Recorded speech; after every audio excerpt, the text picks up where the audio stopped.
City Police. Oh my God, my wife has been murdered. My wife has been murdered. Pada malam tanggal 19 Februari tahun 1987 di kota Niles Township, Michigan, negara bagian Amerika Serikat, telah dilaporkan adanya kasus pembunuhan yang mengerikan yang terjadi pada seorang perempuan yang bernama lengkap Roxanne Leigh Wood. Kasus ini sempat menggemparkan Amerika Serikat dikarenakan kasusnya yang hampir tidak bisa untuk dipecahkan. Bahkan setelah bertahun-tahun, pihak kepolisian masih kesulitan untuk mengungkap kasus ini. Bagaimana kisahnya? Tonton video ini.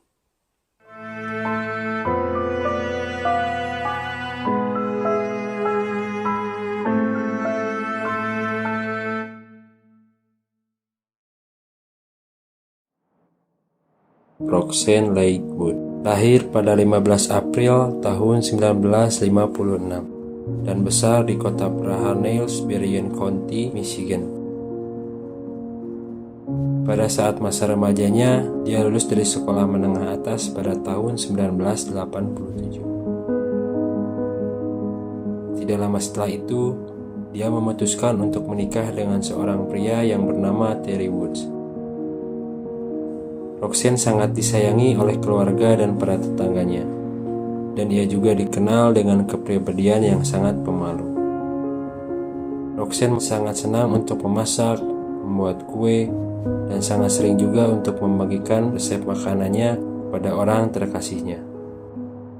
Setelah menikah, Roxanne memutuskan untuk menjadi istri dan ibu rumah tangga yang baik.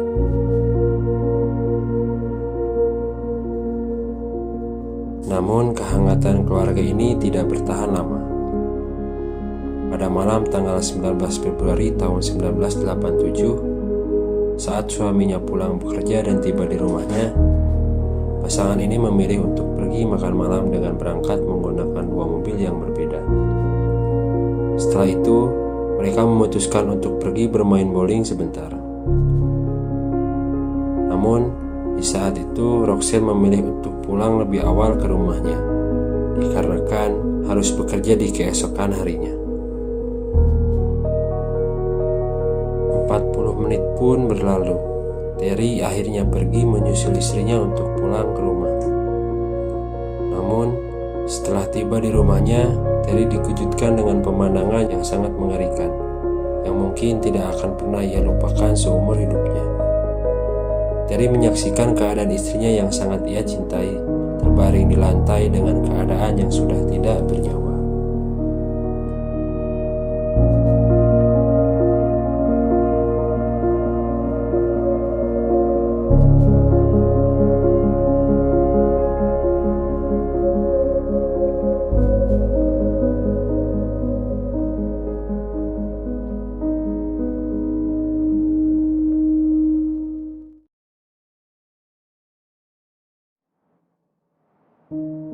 Tidak lama setelah itu, pihak kepolisian akhirnya tiba di kediaman mereka. Roxanne ditemukan dengan keadaan yang sangat mengenaskan di dapur rumahnya, di mana kepalanya yang diduga dipukul menggunakan benda tumpul dan luka fatal di tenggorokannya yang disayat menggunakan benda tajam hingga membuatnya meninggal dunia. Hasil otopsi juga menyatakan ternyata perempuan malang ini telah mengalami pelecehan seksual oleh pelaku. Siapa orang yang tega melakukan hal sekeji ini?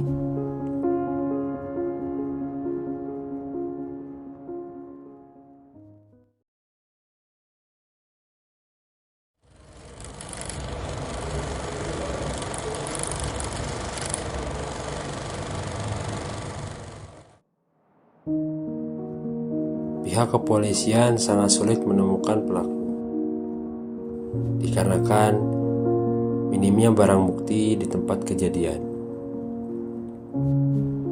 Namun polisi tidak kehilangan arah. Polisi pun mulai mencari laporan dari tetangga yang tinggal dekat dengan kediaman Roxanne. Dimulai dengan laporan yang menyatakan bahwa pada malam hari itu ada seorang yang masuk secara paksa melalui pintu belakang rumah mereka.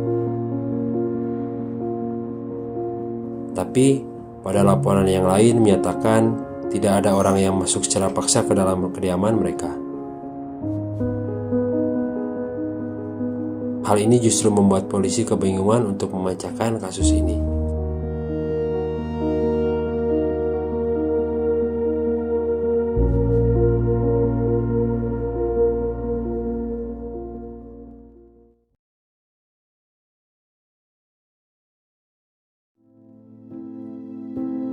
Kecurigaan polisi pun mulai merujuk pada Terry, sang suami dari korban. Setelah Terry yang pada saat kejadian tidak berlaku kooperatif pada pihak kepolisian dan seperti menghindar saat akan diberi pertanyaan. Dan yang menambah kecurigaan polisi adalah ketika Terry yang dengan tergesa-gesa meminta didampingi oleh seorang pengacara. Apakah pembunuh Roxanne adalah suaminya sendiri? Namun demikian, Terry pun tidak terbukti bersalah dengan tidak ditemukannya bukti yang kuat yang mengaitkannya dengan pembunuhan tersebut. Walaupun ternyata kedua pasangan ini pernah terlibat perselingkuhan di kedua belah pihak, yang baru terungkap akhir-akhir ini. Para penyelidik juga tidak dapat menemukan lebih banyak informasi tentang kejadian tersebut secara umum, mengingat keterbatasannya teknologi pada saat itu. Hari berganti minggu, minggu berganti bulan, bulan berganti tahun.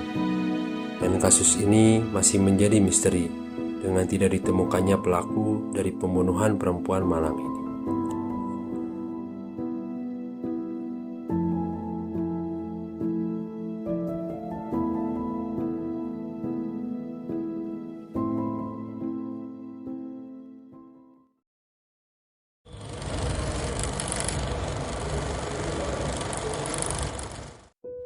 Kasus ini menjadi sangat dingin dengan tidak ditemukannya pelaku dari pembunuhan Roxanne. Setelah 1 abad lebih, tepatnya pada tahun 2001, pihak kepolisian berhasil menemukan sejumlah DNA kecil berbentuk DNA sperma dari pelaku yang ditemukan di tempat kejadian perkara. Dengan dibuka kembali kasus ini dan harapan agar pelaku bisa ditemukan. Tapi tetap kendala teknologi yang belum memadai pada saat itu dan DNA yang ditemukan sangatlah sedikit.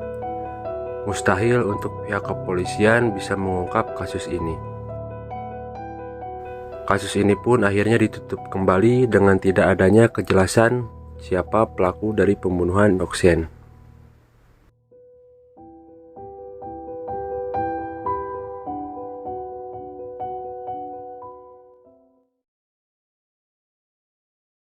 Pada tahun 2020, setelah teknologi yang semakin maju, akhirnya masalah ini pun ditinjau kembali, di mana pihak berwenang bersandar pada teknologi dan ide-ide yang baru untuk menemukan sesuatu yang sebelumnya tidak mereka temukan, menjadi lebih mudah bagi pihak berwenang. Namun, tantangan yang mereka hadapi di sini adalah jumlah DNA yang sedikit.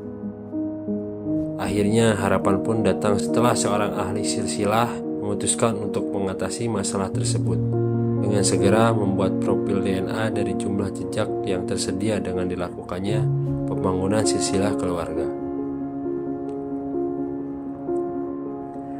Proses ini dimulai pada April tahun 2021. Penyidik mulai mencurigai satu tersangka, yaitu diidentifikasi bernama Patrick Gilham.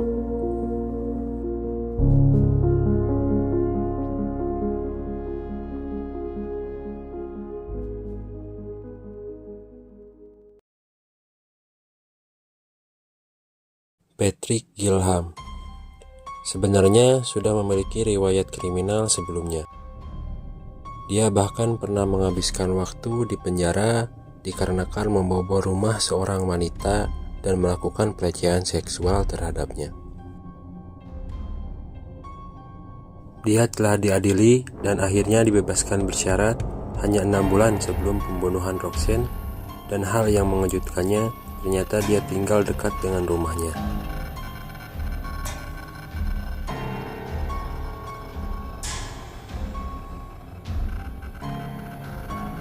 Namun, kendala yang dihadapi adalah bagaimana cara untuk menemukan sampel DNA dari Patrick agar bisa mencocokkannya dengan DNA yang ditemukan di rumah Roxanne.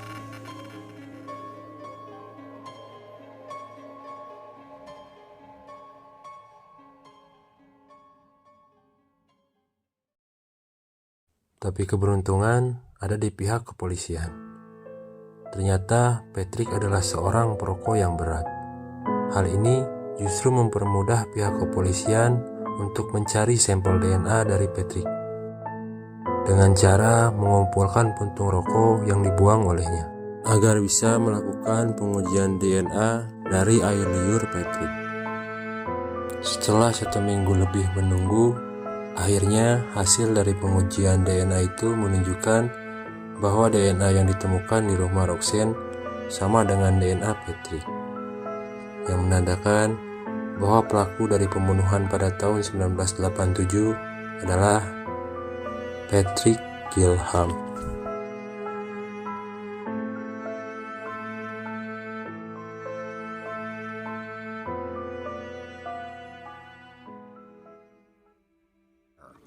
I can't believe I did what I did. And I pray for them every night. And I am so sorry. I just hope that sometime in the future, with God's help, that they can start to forgive me.